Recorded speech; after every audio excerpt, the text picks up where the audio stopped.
Hello दोस्तों, लिपिक्स India के YouTube channel पे आपका फिर से स्वागत है। दोस्तों आज की वीडियो में मैं आपको दिखाने वाला हूँ कि एलजी के अंदर रीस्टार्ट की प्रॉब्लम को कैसे सॉल्व किया जाता है। तो चलिए स्टार्ट करते हैं। सबसे पहले मैं आपको दिखाता हूँ कि प्रॉब्लम किस तरीके की हमें दिख रही है।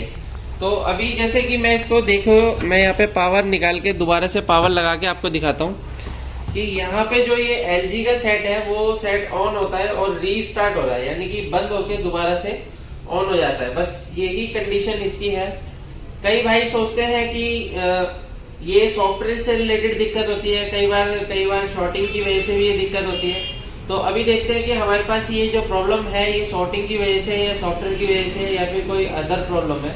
तो चलिए स्टार्ट करते हैं। मैं आपको दिखाता हूँ किस तरीके से इसको हम चेक करते हैं। यहाँ पे आप ये देखेंगे, सबसे पहले मैं टीवी को अपनी तरफ कर लेता हूँ। अभी यहाँ पे आप ये देख सकते हैं, यहाँ पे इसका जो पावर बोर्ड है और यहाँ पे आप ये देख सकते हैं ये इसका मेन बोर्ड है। और सबसे पहले हम देखते हैं कि मेन बोर्ड के अंदर जो बेसिक वोल्टेज होती है वो सभी ओके है या नहीं है।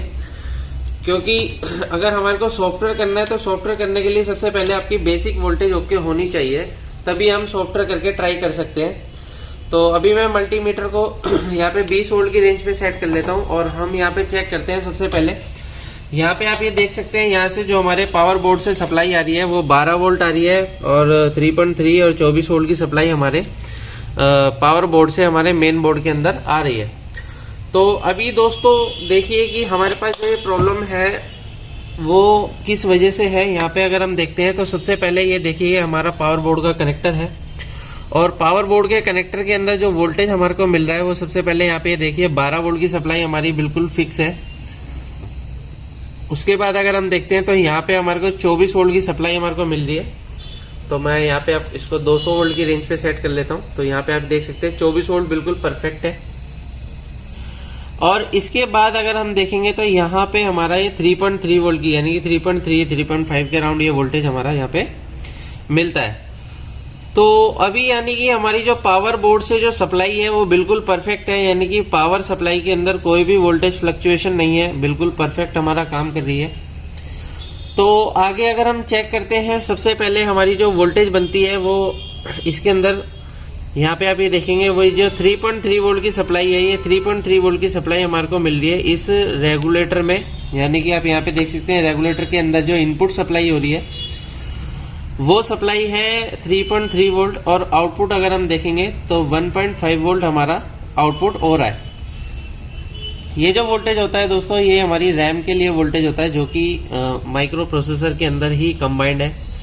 रैम अगर आसपास में दिखाई देती है तो पास बाहर ही होती है, लेकिन अगर आपका माइक्रो प्रोसेसर लगा है तो माइक्रो प्रोसेसर के अंदर ही रैम कंबाइंड है। तो यहाँ पे 1.5 वोल्ट की सप्लाई, ये 1.5 वोल्ट बन के हमारा माइक्रो प्रोसेसर के अंदर जा रहा है। अभी माइक्रो प्रोसेसर को जो है 3.3 वोल्ट, 1.2 और 1.5 तीनों वोल्टेज चाहिए, तभी हमारा माइक्रो प्रोसेसर प्रॉपर तरीके से काम करेगा। तो यहाँ पे आप देख रहे हैं कि 3.3 वोल्ट तो डायरेक्ट सप्लाई इसके अंदर भी जा रही है और 1.5 वोल्ट जो है माइक्रो प्रोसेसर के अंदर जो रैम है, रैम के लिए भी बन रहा है, परफेक्ट है। अभी हमारे को जो वोल्टेज चाहिए वो चाहिए 1.2 वोल्ट। तो 1.2 वोल्ट के लिए अगर हम देखते हैं तो कुछ बक कन्वर्टर यहाँ पे भी लगे हुए हैं। तो यहाँ पे अगर हम देखते हैं तो ये हमारा 5 वोल्ट के लिए बक कन्वर्टर लगा हुआ है, जो कि हमारे यूएसबी के लिए काम करता है।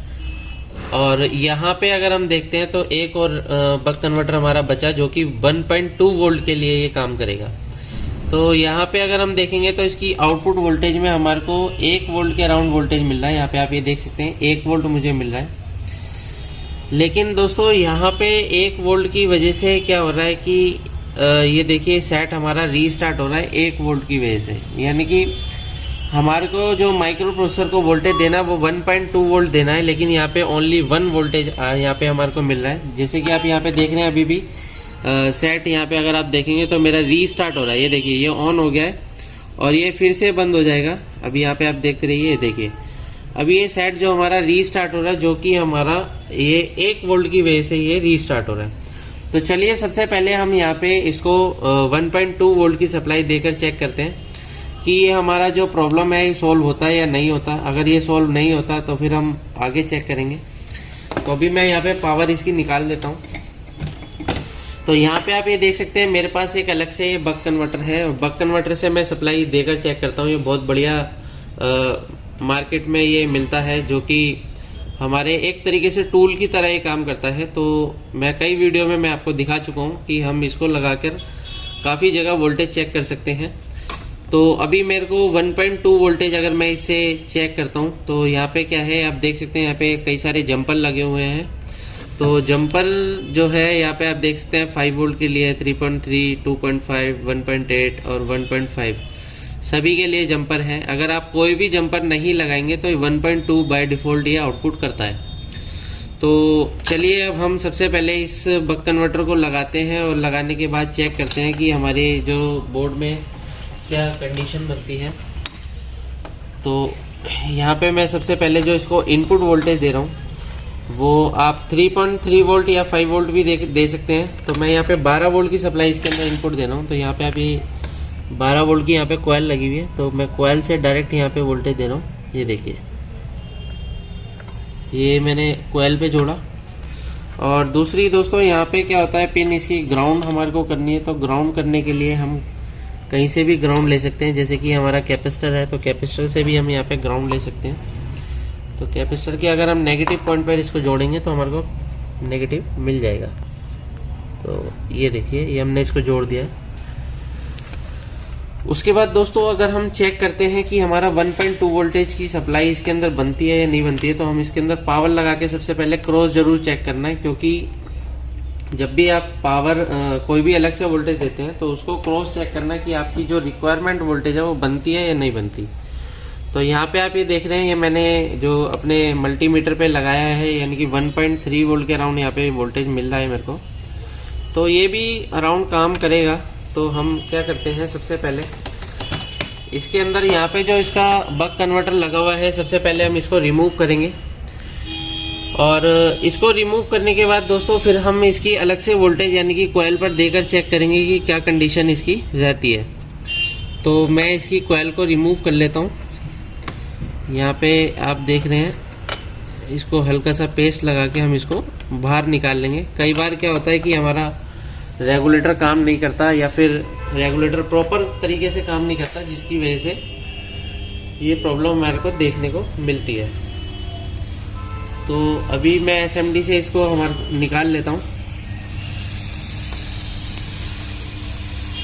जब भी आप कोई भी कंपोनेंट या कोई भी आईसी को निकालते हैं तो इसी तरीके से आपको निकालना है कि एक तरफ अगर आप हीट देते हैं तो आपकी आईसी जलने के चांसेस होते हैं।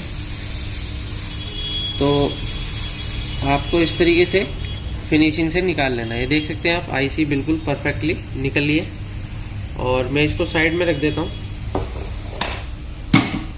तो चलिए अब हम इसकी जो वोल्टेज है वो डायरेक्ट जो कोयल पर हमारे को मिलेगी, तो कोयल पे हम इसको जोड़ेंगे, या फिर आप कोई भी पिन पर कोयल की जोड़ सकते हैं। तो मैं यहाँ पे आपको दिखाता हूँ जोड़कर। यहाँ पे मैं कोयल के अगर 1.2 वोल्ट की सप्लाई देता हूँ, ये देखिए, ये मैंने 1.2 वोल्ट कोयल पे दे दिया है। तो चलिए अब हम चेक करते हैं कि हमारा जो प्रॉब्लम है, यानी कि जो 1.2 वोल्ट की सप्लाई जो हमारी कम बन रही थी, वो अभी हमारी प्रॉपर ओके होती है या क्या कंडीशन रहती है। तो मैं यहाँ पे पावर लगा के चेक करता हूँ। यहाँ पे आप ये देखेंगे तो ये 1.2 वोल्ट की सप्लाई हमारी बिल्कुल प्रॉपर बन चुकी है। यहाँ पे आप ये देख सकते हैं बिल्कुल परफेक्ट है।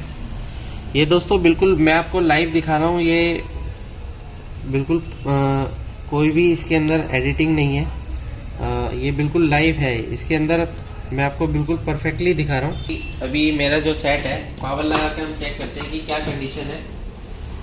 तो यहाँ पे आप ये देख सकते हैं LG जो है अभी आ चुका है लिख के। तो अभी देख लेते हैं कि किस कंडीशन में। ये देखिए दोस्तों, हमारा सेट बिल्कुल ऑन हो चुका है। पहले रीस्टार्ट हो रहा था लोगो से ही, तो अभी ये हमारा परफेक्टली चल रहा है कंटिन्यूसली। तो इस तरीके से हम किसी भी सेट को आसानी से रिपेयर कर सकते हैं। अगर आप भी LCD LED TV रिपेयर की ट्रेनिंग लेना चाहते हैं तो नीचे दिए गए कॉन्टैक्ट नंबर पर कॉन्टैक्ट कर सकते हैं। अगर आपको वीडियो पसंद आए तो वीडियो को लाइक करें, शेयर करें, कमेंट करें। Thank you friends.